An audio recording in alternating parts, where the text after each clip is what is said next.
ನಮಸ್ಕಾರ ಸ್ನೇಹಿತರೆ. ಆಹಾರವೇ ಔಷಧಿ. 65ರ ನಂತರ ಔಷಧಿಗಳಲ್ಲ. ಈ 10 ಸೂಪರ್ ಫುಡ್ಗಳನ್ನು ಖಂಡಿತ ಸೇವಿಸಿ. ಸ್ನೇಹಿತರೆ, ನೀವು ಎಂದಾದರೂ ಗಮನಿಸಿದ್ದೀರಾ?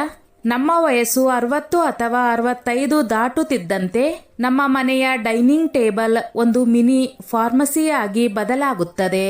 ಬೆಳಗ್ಗೆ ಎದ್ದ ಕೂಡಲೇ ಬಿಪಿ ಮಾತ್ರೆ, ತಿಂಡಿ ತಿಂದ ನಂತರ ಶುಗರ್ ಮಾತ್ರೆ, ಮಧ್ಯಾಹ್ನ ಕೀಲು ನೋವಿನ ಔಷಧಿ, ರಾತ್ರಿ ನಿದ್ರೆಯ ಮಾತ್ರೆ. 65 ವಯಸ್ಸಿನ ನಂತರ ನಮ್ಮ ದೇಹ ರೋಗಗಳ ಮನೆಯಾಗುವುದು ಸಹಜವೇ? ಖಂಡಿತ ಅಲ್ಲ. ನಾವು ವೃದ್ಧಾಪ್ಯವನ್ನೇ ಒಂದು ರೋಗ ಎಂದು ತಿಳಿದುಕೊಂಡಿದ್ದೇವೆ. ವಾಸ್ತವದಲ್ಲಿ ಇವು ದೇಹದಲ್ಲಿ ಆಗುವ ಕೆಲವು ಬದಲಾವಣೆಗಳಷ್ಟೇ. ನಿಧಾನವಾಗಿ ಜೀರ್ಣಕ್ರಿಯೆ, ದುರ್ಬಲ ಮೂಳೆಗಳು ಮತ್ತು ಕಡಿಮೆ ಆಗುತ್ತಿರುವ ರೋಗ ನಿರೋಧಕ ಶಕ್ತಿ. ಇಂದಿನ ಈ ವಿಡಿಯೋದಲ್ಲಿ ನಾವು ನಿಮಗೆ ಯಾವುದೇ ಮ್ಯಾಜಿಕ್ ಮಾತ್ರೆಯನ್ನು ಮಾರಾಟ ಮಾಡುತ್ತಿಲ್ಲ. ಇಂದು ನಾವು ನಮ್ಮ ಅಡುಗೆ ಮನೆಯಲ್ಲೇ ಇರುವ ಆ 10 ಸೂಪರ್ ಫುಡ್ಗಳ ಬಗ್ಗೆ ಮಾತನಾಡುತ್ತೇವೆ. ಇವು 65 ವಯಸ್ಸಿನ ನಂತರ ನಿಮ್ಮ ದೇಹಕ್ಕೆ ಅಮೃತದಂತೆ ಕೆಲಸ ಮಾಡುತ್ತವೆ. ನೀವು ಅಥವಾ ನಿಮ್ಮ ಪೋಷಕರು ಈ 10 ವಸ್ತುಗಳನ್ನು ನಿಮ್ಮ ಆಹಾರದಲ್ಲಿ ಸೇರಿಸಿಕೊಂಡರೆ ಆ ಔಷಧಿಗಳ ಡಬ್ಬ ನಿಧಾನವಾಗಿ ಚಿಕ್ಕದಾಗುತ್ತಾ ಹೋಗುತ್ತದೆ ಎಂದು ನಂಬಿ.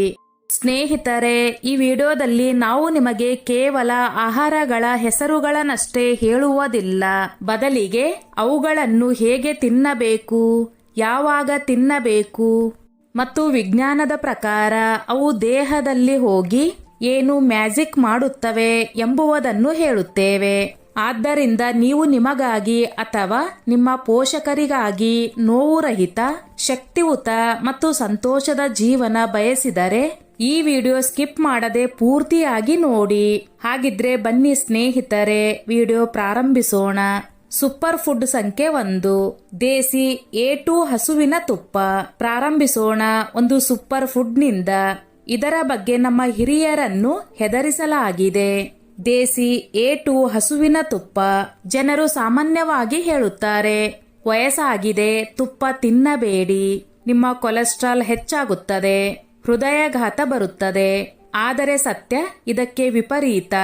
65 ವಯಸ್ಸಿನ ನಂತರ ದೇಹದಲ್ಲಿ ಬರುವ ದೊಡ್ಡ ಸಮಸ್ಯೆ ಏನು? ಮಂಡಿಗಳಲ್ಲಿ ಕಟಕಟ ಶಬ್ದ ಬರುವುದು, ಕೀಲುಗಳಲ್ಲಿ ನೋವು ಮತ್ತು ಮರೆವಿನ ಕಾಯಿಲೆ. ತುಪ್ಪ ಶತ್ರುವಲ್ಲ, ಅದು ಒಂದು ಲೂಬ್ರಿಕೆಂಟ್. ಹಳೆಯ ಯಂತ್ರಕ್ಕೆ ಎಣ್ಣೆ ಹಾಕುವುದು ಅಗತ್ಯ ಇರುವಂತೆಯೇ ವಯಸ್ಸಾದಂತೆ ಕೀಲುಗಳ ನಡುವಿನ ದ್ರವ ಒಣಗಲು ಪ್ರಾರಂಭಿಸುತ್ತದೆ. ದೇಸಿ ಹಸುವಿನ ತುಪ್ಪ ಆ ದ್ರವವನ್ನು ಪುನಃ ಸ್ಥಾಪಿಸುತ್ತದೆ.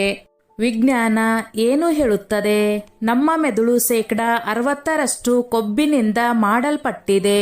ತುಪ್ಪದಲ್ಲಿರುವ ಒಳ್ಳೆಯ ಕೊಬ್ಬುಗಳು ಮತ್ತು ಒಮೆಗಾ 3 ವೃದ್ಧಾಪ್ಯದಲ್ಲಿ ಬರುವ ಅಲ್ಝೈಮರ್ ಅಥವಾ ಮರೆವಿನ ಕಾಯಿಲೆಯಿಂದ ರಕ್ಷಣೆ ಮಾಡುತ್ತದೆ. ಇದನ್ನು ಹೇಗೆ ಸೇವಿಸಬೇಕು?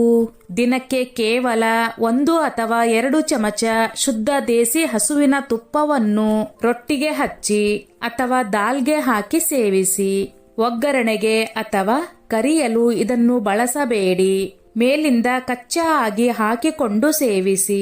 ಸೂಪರ್ ಫುಡ್ ಸಂಖ್ಯೆ 2, ಮೆಂತ್ಯಕಾಳು ಮತ್ತು ಅಗಸೆ ಬೀಜ. 2ನೇ ಸ್ಥಾನದಲ್ಲಿ 2 ಮ್ಯಾಜಿಕ್ ಬೀಜಗಳಿವೆ, ಮೆಂತ್ಯಕಾಳು ಮತ್ತು ಅಗಸೆ ಬೀಜ. ವೃದ್ಧಾಪ್ಯದಲ್ಲಿ ಶುಗರ್ ಮತ್ತು ಕೀಲು ನೋವು ನೆರಳಿನಂತೆ ಹಿಂಬಾಲಿಸುತ್ತವೆ. ಮೆಂತ್ಯಕಾಳಿನಲ್ಲಿ ಫೈಬರ್ ಮತ್ತು ವಿಶೇಷ ರೀತಿಯ ಸಂಯುಕ್ತಗಳಿದ್ದು ಇವು ರಕ್ತದ ಸಕ್ಕರೆ ಏರುವುದನ್ನು ತಡೆಯುತ್ತವೆ. ಅಗಸೆ ಬೀಜ ಸಸ್ಯಾಹಾರಿಗಳಿಗೆ ಒಮೆಗಾ 3 ಫ್ಯಾಟಿ ಆಸಿಡ್ನ ಅತಿ ದೊಡ್ಡ ಖಜಾನೆ. ವಯಸ್ಸಾದಂತೆ ನಮ್ಮ ರಕ್ತನಾಳಗಳು ಗಟ್ಟಿಯಾಗಲು ಪ್ರಾರಂಭಿಸುತ್ತವೆ. ಅಗಸೆ ಬೀಜ ಆ ರಕ್ತನಾಳಗಳನ್ನು ಸ್ಥಿತಿಸ್ಥಾಪಕವಾಗಿಸುತ್ತದೆ. ಇದರಿಂದ ಹೃದಯ ಬ್ಲಾಕೇಜ್ ಅಪಾಯ ಕಡಿಮೆಯಾಗುತ್ತದೆ. ಸರಿಯಾದ ಬಳಕೆಯ ವಿಧಾನ. ಅಗಸೆ ಬೀಜವನ್ನು ಎಂದಿಗೂ ಹಸಿಯಾಗಿ ಸೇವಿಸಬೇಡಿ, ಏಕೆಂದರೆ ಹಿರಿಯರ ಜೀರ್ಣಕ್ರಿಯೆ ನಿಧಾನವಾಗುತ್ತದೆ ಮತ್ತು ಹಸಿ ಅಗಸೆ ಬೀಜ ಜೀರ್ಣವಾಗದೆಯೇ ದೇಹದಿಂದ ಹೊರ ಹೋಗುತ್ತದೆ. ಅಗಸೆ ಬೀಜವನ್ನು ಸ್ವಲ್ಪ ಹುರಿಯಿರಿ, ಪುಡಿ ಮಾಡಿ ಗಾಳಿಯಾಡದ ಡಬ್ಬಿಯಲ್ಲಿ ಇಟ್ಟುಕೊಳ್ಳಿ. ಪ್ರತಿದಿನ ಬೆಳಗ್ಗೆ ಅರ್ಧ ಚಮಚ ಅಗಸೆ ಬೀಜದ ಪುಡಿಯನ್ನು ನೀರಿನಲ್ಲಿ ಅಥವಾ ಮೊಸರಿನಲ್ಲಿ ಬೆರೆಸಿ ಸೇವಿಸಬೇಕು. ಮೆಂತ್ಯ ಕಾಳನ್ನು ರಾತ್ರಿ 1 ಲೋಟ ನೀರಿನಲ್ಲಿ ಅರ್ಧ ಚಮಚ ನೆನೆಸಿಡಿ. ಬೆಳಗ್ಗೆ ಖಾಲಿ ಹೊಟ್ಟೆಯಲ್ಲಿ ಆ ನೀರನ್ನು ಕುಡಿದು ಕಾಳುಗಳನ್ನು ಚೆನ್ನಾಗಿ ಜಗಿದು ತಿನ್ನಿ. 3ನೇ ಸೂಪರ್ ಫುಡ್ ನಮ್ಮ ಕ್ಲಾಸಿಕ್ ಬ್ರೇಕ್ಫಾಸ್ಟ್ ದಲಿಯಾ ಮತ್ತು ಓಟ್ಸ್. 65+ ವಯಸ್ಸಿನವರ ದೊಡ್ಡ ದೂರು ಏನೆಂದರೆ ಆಹಾರ ಜೀರ್ಣವಾಗುವುದಿಲ್ಲ, ಹೊಟ್ಟೆ ಸ್ವಚ್ಛವಾಗುವುದಿಲ್ಲ. ವಯಸ್ಸಾದಂತೆ ನಮ್ಮ ಕರುಳುಗಳು ದುರ್ಬಲ ಮತ್ತು ಸೋಮಾರಿಯಾಗುತ್ತವೆ. ಅವುಗಳಿಗೆ ಬೇಕಾಗಿರುವುದು ಫೈಬರ್, ಮೈದಾ, ಬಿಳಿ ಬ್ರೆಡ್ ಅಥವಾ ಭಾರವಾದ ಪರಾಠಗಳು. ಈ ವಯಸ್ಸಿನಲ್ಲಿ ಕರುಳಿಗೆ ಅಂಟಿಕೊಳ್ಳುತ್ತವೆ. ದಲಿಯಾ ಮತ್ತು ಓಟ್ಸ್ 2 ಸಂಕೀರ್ಣ ಕಾರ್ಬೋಹೈಡ್ರೇಟ್ಗಳು, ಅಂದರೆ ಇವು ನಿಧಾನವಾಗಿ ಜೀರ್ಣವಾಗುತ್ತವೆ. ಇದರ 2 ಪ್ರಯೋಜನಗಳಿವೆ. ದೀರ್ಘಕಾಲ ಶಕ್ತಿ ನೀಡುತ್ತವೆ. ಪದೇ ಪದೇ ದೌರ್ಬಲ್ಯ ಅನುಭವವಾಗುವುದಿಲ್ಲ. ಇದರಲ್ಲಿರುವ ಬೀಟಾ ಗ್ಲೂಕಾನ್ ಎಂಬ ಫೈಬರ್ ದೇಹದಿಂದ ಕೆಟ್ಟ ಕೊಲೆಸ್ಟ್ರಾಲ್ ಅನ್ನು ಸ್ಪಂಜಿನಂತೆ ಹೀರಿ ಹೊರಹಾಕುತ್ತದೆ. ಇದನ್ನು ಹೇಗೆ ತಯಾರಿಸಬೇಕು? ಸಿಹಿ ದಲಿಯಾ ಮಾಡುವ ಬದಲು ಕ್ಯಾರೆಟ್, ಬೀನ್ಸ್, ಬಟಾಣಿಯಂತಹ ಸಾಕಷ್ಟು ತರಕಾರಿಗಳನ್ನು ಹಾಕಿ ಉಪ್ಪಿಟ್ಟಿನ ದಲಿಯಾ ಮಾಡಿ. ಇದು ಜೀರ್ಣಿಸಲು ಬಹಳ ಹಗೂರ ಮತ್ತು ನಮ್ಮ ಹೃದಯದ ಆರೋಗ್ಯಕ್ಕೆ ವರದಾನ. ಸೂಪರ್ ಫುಡ್ ಸಂಖ್ಯೆ 4 ನೆಲ್ಲಿಕಾಯಿ ಅಥವಾ ಆಮ್ಲ ಮತ್ತು ಪಪಾಯಿ. 4ನೇ ಸ್ಥಾನದಲ್ಲಿ ನಮ್ಮ ಡಿಟಾಕ್ಸ್ ಕಿಂಗ್ಗಳು ನೆಲ್ಲಿಕಾಯಿ ಅಥವಾ ಆಮ್ಲ ಮತ್ತು ಪಪಾಯಿ. ವೃದ್ಧಾಪ್ಯದಲ್ಲಿ ಕಣ್ಣಿನ ಪೊರೆ ಅಂದರೆ ಮೋತಿಬಿಂದ, ದೃಷ್ಟಿ ದುರ್ಬಲಗೊಳ್ಳುವುದು ಮತ್ತು ರೋಗ ನಿರೋಧಕ ಶಕ್ತಿ ಕುಸಿಯುವುದು ಬಹಳ ಸಾಮಾನ್ಯ. ಆಮ್ಲ ವಿಟಮಿನ್ ಸಿ ಯ ಪವರ್ ಹೌಸ್. ಒಂದು ಆಮ್ಲದಲ್ಲಿ 20 ಕಿತ್ತಳೆಗಳಿಗೆ ಸಮಾನವಾದ ವಿಟಮಿನ್ ಸಿ ಇರುತ್ತದೆ. ಇದು ದೇಹದಲ್ಲಿ ಆಂಟಿ ಆಕ್ಸಿಡೆಂಟ್ಗಳು ಹೆಚ್ಚಿಸಿ ವಯಸ್ಸಾಗಿಸುವ ಫ್ರೀ ರ್ಯಾಡಿಕಲ್ಗಳನ್ನು ನಾಶಪಡಿಸುತ್ತದೆ. ಪಪಾಯಿ ಏಕೆ? ಪಪಾಯಿಯಲ್ಲಿ ಪೈಪೈನ್ ಎಂಬ ವಿಶೇಷ ಎಂಜೈಮ್ ಇರುತ್ತದೆ.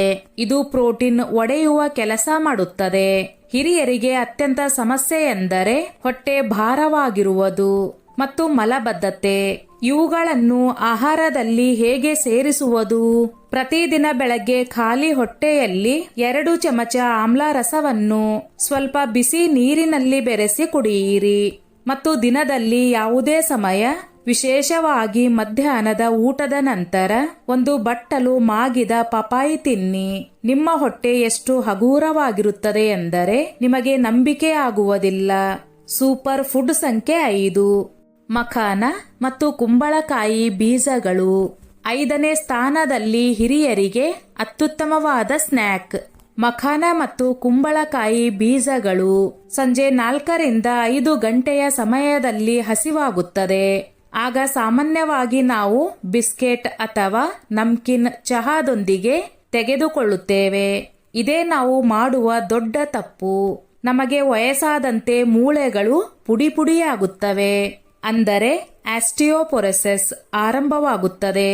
ಮಖಾನ ಕ್ಯಾಲ್ಸಿಯಂನ ಅತ್ಯುತ್ತಮ ಮೂಲ ಮತ್ತು ಕುಂಬಳಕಾಯಿ ಬೀಜಗಳಲ್ಲಿ ಮೆಗ್ನೀಸಿಯಂ ಮತ್ತು ಸತ್ತು ಅಂದರೆ ಜಿಂಕ್ ತುಂಬಿರುತ್ತದೆ.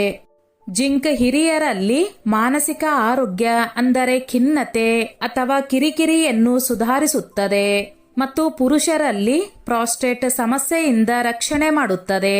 ಇದನ್ನು ಹೇಗೆ ತಯಾರಿಸುವುದು? ಸ್ವಲ್ಪ ತುಪ್ಪದಲ್ಲಿ ಮಖಾನವನ್ನು ಗರಿ ಆಗುವವರೆಗೆ ಹುರಿದುಕೊಳ್ಳಿ.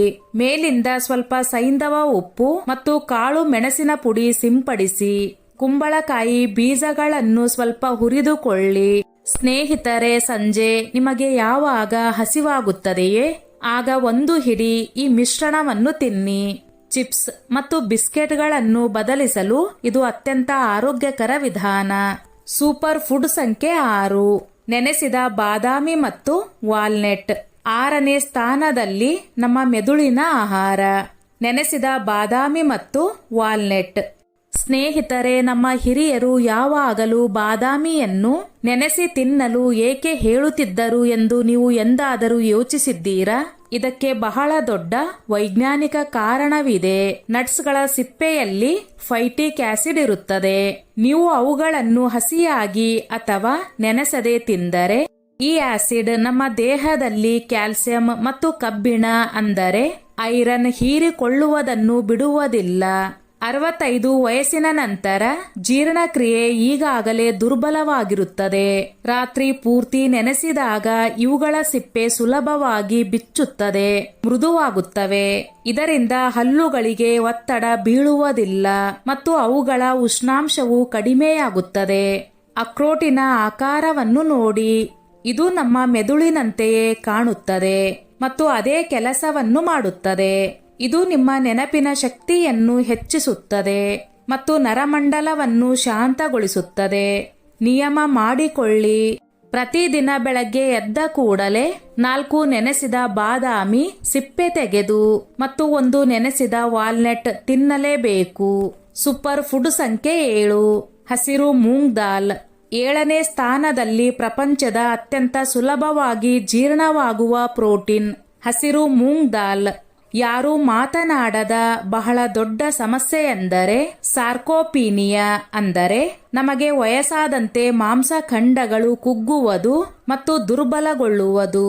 ಇದೇ ಕಾರಣದಿಂದ ಹಿರಿಯರ ಕೈ ಕಾಲುಗಳು ತೆಳ್ಳಗಾಗಲು ಪ್ರಾರಂಭಿಸುತ್ತವೆ ಮತ್ತು ದೌರ್ಬಲ್ಯ ಬರುತ್ತದೆ. ಮಾಂಸಖಂಡಗಳನ್ನು ಉಳಿಸಲು ಪ್ರೋಟೀನ್ ಬೇಕು.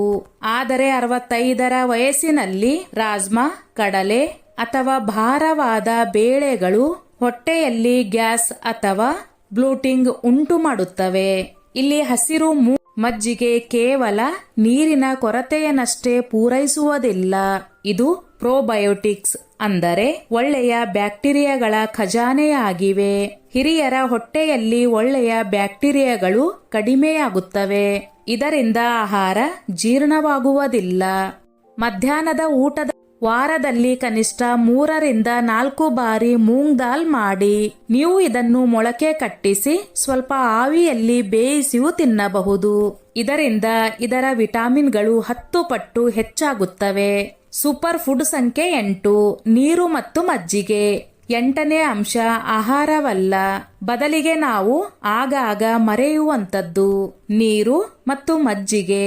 ವಯಸ್ಸಾಗುತ್ತಿದ್ದಂತೆ ನಮಗೆ ಬಾಯಾರಿಕೆ ಆಗಿದೆ ಎಂದು ಹೇಳುವ ಮೆದುಳಿನ ಭಾಗ ಮಂದವಾಗತೊಡಗುತ್ತದೆ. ಆದ್ದರಿಂದ 65+ ವಯಸ್ಸಿನವರು ನೀರು ಬಹಳ ಕಡಿಮೆ ಕುಡಿಯುತ್ತಾರೆ. ಇದರ ಪರಿಣಾಮ ಮೂತ್ರದ ಸೋಂಕು, ತಲೆ ಸುತ್ತು ಮತ್ತು ಭಯಂಕರ ಮಲಬದ್ಧತೆ. ಹೈಡ್ರೇಷನ್ ಬಹಳ ಮುಖ್ಯ. ಆದರೆ ಕೇವಲ ಸಾದಾ ನೀರು ಕುಡಿಯಲು ನಿಮಗೆ ಮನಸ್ಸಾಗದಿದ್ದರೆ ಮಜ್ಜಿಗೆ ಕುಡಿಯಿರಿ. ಮಜ್ಜಿಗೆ ಕೇವಲ ನೀರಿನ ಕೊರತೆಯನ್ನಷ್ಟೇ ಪೂರೈಸುವುದಿಲ್ಲ. ಇದು ಪ್ರೋಬಯೋಟಿಕ್ಸ್ ಅಂದರೆ ಒಳ್ಳೆಯ ಬ್ಯಾಕ್ಟೀರಿಯಾಗಳ ಖಜಾನೆಯಾಗಿವೆ. ಹಿರಿಯರ ಹೊಟ್ಟೆಯಲ್ಲಿ ಒಳ್ಳೆಯ ಬ್ಯಾಕ್ಟೀರಿಯಾಗಳು ಕಡಿಮೆಯಾಗುತ್ತವೆ. ಇದರಿಂದ ಆಹಾರ ಜೀರ್ಣವಾಗುವುದಿಲ್ಲ. ಮಧ್ಯಾಹ್ನದ ಊಟದ ನಂತರ ಹುರಿದ ಜೀರಿಗೆ ಮತ್ತು ಕಪ್ಪು ಉಪ್ಪು ಸೇರಿಸಿದ 1 ಲೋಟ ಮಜ್ಜಿಗೆ ಕುಡಿಯಿರಿ. ನಿಮ್ಮ ಹೊಟ್ಟೆಗೆ ಸಂಜೀವಿನಿಯಂತೆ ಕೆಲಸ ಮಾಡುತ್ತದೆ. ಸೂಪರ್ ಫುಡ್ ಸಂಖ್ಯೆ 9 ಬೆಲ್ಲ ಮತ್ತು ಹುರಿದ ಕಡಲೆ. 9ನೇ ಸ್ಥಾನದಲ್ಲಿ ನಮ್ಮ ಅಜ್ಜಿಯರ ಅತ್ಯಂತ ಹಳೆಯ ಮತ್ತು ಪರಿಣಾಮಕಾರಿ ಉಪಾಯವಾಗಿದೆ ಹುರಿದ ಕಡಲೆ ಮತ್ತು ಬೆಲ್ಲ. ಹಿರಿಯರು ಆಗಾಗ ದೂರುತ್ತಾರೆ. ಸ್ವಲ್ಪ ನಡೆದರೂ ಉಸಿರಾಟ ಏರುತ್ತದೆ, ಆಯಾಸವಾಗುತ್ತದೆ. ಇದಕ್ಕೆ ಬಹಳ ದೊಡ್ಡ ಕಾರಣ ದೇಹದಲ್ಲಿ ರಕ್ತಹೀನತೆ, ಅಂದರೆ ಹಿಮೋಗ್ಲೋಬಿನ್ ಇಳಿಯುವುದು. ಬೆಲ್ಲ ಕಬ್ಬಿಣಾಂಶದ ಅಂದರೆ ಐರನ್ ಅತ್ಯುತ್ತಮ ನೈಸರ್ಗಿಕ ಮೂಲ ಮತ್ತು ಕಡಲೆಯಲ್ಲಿ ಸಾಕಷ್ಟು ಪ್ರೋಟೀನ್ ಮತ್ತು ಫೈಬರ್ ಇರುತ್ತದೆ. ನೀವು ಐರನ್ ಮತ್ತು ಪ್ರೋಟೀನ್ ಎರಡನ್ನು ಒಟ್ಟಿಗೆ ಬೆರೆಸಿದಾಗ ದೇಹ ಇದನ್ನು ಬಹಳ ವೇಗವಾಗಿ ಹೀರಿಕೊಳ್ಳುತ್ತದೆ. ಈ ಕಾಂಬೋ ದೇಹಕ್ಕೆ ತಕ್ಷಣ ಶಕ್ತಿ ತುಂಬುತ್ತದೆ, ರಕ್ತಹೀನತೆಯನ್ನು ದೂರ ಮಾಡುತ್ತದೆ ಮತ್ತು ಮೂಳೆಗಳನ್ನು ಬಲಪಡಿಸುತ್ತದೆ. ಇದನ್ನು ಹೇಗೆ ಸೇವಿಸಬೇಕು? ದಿನದಲ್ಲಿ ಒಮ್ಮೆ 1 ಹಿಡಿ ಸಿಪ್ಪೆ ತೆಗೆಯದ ಹುರಿದ ಕಡಲೆ ಮತ್ತು ಸ್ವಲ್ಪ ಬೆಲ್ಲ ಖಂಡಿತ ತಿನ್ನಿ. ಇದರಿಂದ ಸಿಹಿ ತಿನ್ನುವ ಆಸೆಯೂ ಕೂಡ ಶಾಂತವಾಗುತ್ತದೆ ಮತ್ತು ದೇಹಕ್ಕೆ ಹಾನಿಯ ಬದಲು ಶಕ್ತಿ ಸಿಗುತ್ತದೆ. ಸೂಪರ್ ಫುಡ್ ಸಂಖ್ಯೆ 10 ಅರಿಶಿನ ಮತ್ತು ಹಾಲು. ಕೊನೆಯದಾಗಿ 10ನೇ ಸ್ಥಾನದಲ್ಲಿ ದಿನದ ಪರಿಪೂರ್ಣ ಅಂತ್ಯ ಮಾಡುವ ಸೂಪರ್ ಫುಡ್ ಅರಿಶಿನ ಹಾಲು, ಟರ್ಮರಿಕ್ ಮಿಲ್ಕ್. ನಮಗೆ ವಯಸ್ಸಾಗುತ್ತಿದ್ದಂತೆ ನಮ್ಮಿಂದ ದೂರವಾಗುವ ಇನ್ನೊಂದು ವಿಷಯ ನಿದ್ರೆ. ರಾತ್ರಿ ಪೂರ್ತಿ ಹೊರಳಾಡುವುದು, ಪದೇ ಪದೇ ನಿದ್ರೆ ಕಡಿತವಾಗುವುದು ಮತ್ತು ಬೆಳಗ್ಗೆ ಎದ್ದಾಗ ಮೈಕೈ ನೋವು. ಅರಿಶಿನದಲ್ಲಿ ಕರ್ಕ್ಯೂಮಿನ್ ಎಂಬ ಸಂಯುಕ್ತವಿರುತ್ತದೆ. ಇದು ಪ್ರಪಂಚದ ಅತ್ಯಂತ ಶಕ್ತಿಶಾಲಿ ನೈಸರ್ಗಿಕ ಉರಿಯೂತ ನಿವಾರಕ, ಅಂದರೆ ಊತ ಮತ್ತು ನೋವು ಕಡಿಮೆ ಮಾಡುವ ಅಂಶ. ಮಲಗುವ 1 ಗಂಟೆ ಮೊದಲು 1 ಲೋಟ ಬಿಸಿ ಹಾಲಿಗೆ ಚಿಟಿಕೆ ಶುದ್ಧ ಅರಿಶಿನ ಮತ್ತು ಚಿಟಿಕೆ ಕಾಳು ಮೆಣಸಿನ ಪುಡಿ ಖಂಡಿತ ಸೇರಿಸಿ. ಕಾಳು ಮೆಣಸು ಅರಿಶಿನದ ಪ್ರಯೋಜನಗಳನ್ನು ದೇಹಕ್ಕೆ 2000 ಪಟ್ಟು ಹೆಚ್ಚಿಸುತ್ತದೆ. ಈ ಗೋಲ್ಡನ್ ಮಿಲ್ಕ್ ನಿಮ್ಮ ದೇಹದ ಆಂತರಿಕ ದುರಸ್ತಿ ಮಾಡುತ್ತದೆ, ರೋಗ ನಿರೋಧಕ ಶಕ್ತಿ ಹೆಚ್ಚಿಸುತ್ತದೆ ಮತ್ತು ಮಕ್ಕಳಂತಹ ಗಾಢ ನಿದ್ರೆ ನೀಡುತ್ತದೆ. ಸ್ನೇಹಿತರೆ, ವಯಸ್ಸಾಗುವುದು ಒಂದು ನೈಸರ್ಗಿಕ ನಿಯಮ. ಇದನ್ನು ನಾವು ತಡೆಯಲು ಆಗುವುದಿಲ್ಲ. ಆದರೆ ಆ ವಯಸ್ಸನ್ನು ನಾವು ಹೇಗೆ ಬದುಕುತ್ತೇವೆ ಎಂಬುವುದು ಸಂಪೂರ್ಣವಾಗಿ ನಮ್ಮ ಕೈಯಲ್ಲಿದೆ. ನೀವು ಅಥವಾ ನಿಮ್ಮ ಪೋಷಕರು 65 ವಯಸ್ಸು ದಾಟಿದರೆ ನಾಳೆಯಿಂದ ಅಲ್ಲ, ಇಂದಿನಿಂದಲೇ ಈ 10 ವಸ್ತುಗಳನ್ನು ನಿಮ್ಮ ಜೀವನ ಶೈಲಿಯ ಭಾಗವಾಗಿಸಿಕೊಳ್ಳಿ. ರಾತ್ರೋರಾತ್ರಿ ಪವಾಡ ಆಗುವುದಿಲ್ಲ, ಆದರೆ ಕೆಲವೇ ವಾರಗಳಲ್ಲಿ ನೀವೇ ಅನುಭವಿಸುತ್ತೀರಿ. ಔಷಧಿಗಳ ಅಗತ್ಯ ಕಡಿಮೆಯಾಗುತ್ತಿದೆ ಮತ್ತು ದೇಹದಲ್ಲಿ ಹೊಸ ಚೈತನ್ಯ ಬಂದಿದೆ ಎಂದು. ಸ್ನೇಹಿತರೆ, ಈ ನನ್ನ ಮಾಹಿತಿ ನಿಮಗೆ ಇಷ್ಟವಾಗಿದ್ದಲ್ಲಿ ದಯವಿಟ್ಟು ಶೇರ್ ಮಾಡಿ, ಲೈಕ್ ಮಾಡಿ ಮತ್ತು ಸಬ್ಸ್ಕ್ರೈಬ್ ಮಾಡಿ.